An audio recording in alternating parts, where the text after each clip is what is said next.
Baş ağrılarından əziyyət çəkən insanlar çoxdur. Baş ağrısının əsas səbəbi, məsələn, beyin qan dövranı pozğunu ola bilər, boyun fəqərlərində gedən proseslər ola bilər, boyun damarlarında gedən proseslər ola bilər, qan azlığı ola bilər, mədə-bağırsaq sisteminin... Yəni, baş ağrısının səbəbi çoxdur. Baş ağrısının səbəbini tapmaq üçün pasiyenti görüb üz-üzə bir anamnez toplamaq lazımdır ki, bunun baş ağrısı hardan qaynaqlanır.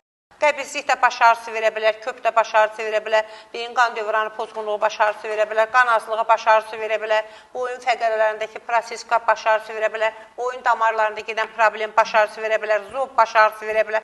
Gör nə qədər baş ağrısı verə bilən problemlər var. Migren tipli baş ağrıları var. Yəni, bunların hamısının müalicəsi var.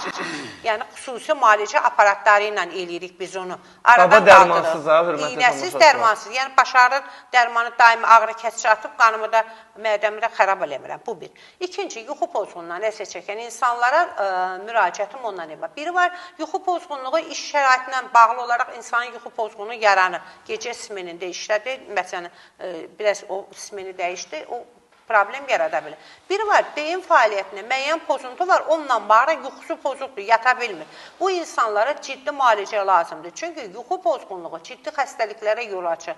Onkologiyaya yol açır, Parkinsona yol açır, beyin atrofiyasına, ağıl zəifliyinə yol açır. Ona görə yuxu pozğunluğundan kim əziyyət çəkirsə, əziz izləyicilərimiz, Milan Hospitala müraciət edə bilərsiniz. Yuxu pozğunluğunun üzərində işləyə bilən xüsusi aparatları var ki, %100 bu problemi iğnəsiz, dərmansız həll edə bilir. Gəlib 10 gün müddətində o kompleks bir neçə aparat var ki, onları azon terapiyası, TMS aparatı, kardioks aparatı, foton aparatı, bunlar birlikdə kompleks şəkildə verdiyi müalicə nəticəsində beyin fəaliyyəti normallaşır, yuxu hormonu, melatonin sintezi normallaşır ki, bu yuxu hormonu yaxşı ifraz olunur ki, pasiyent yata bilsin.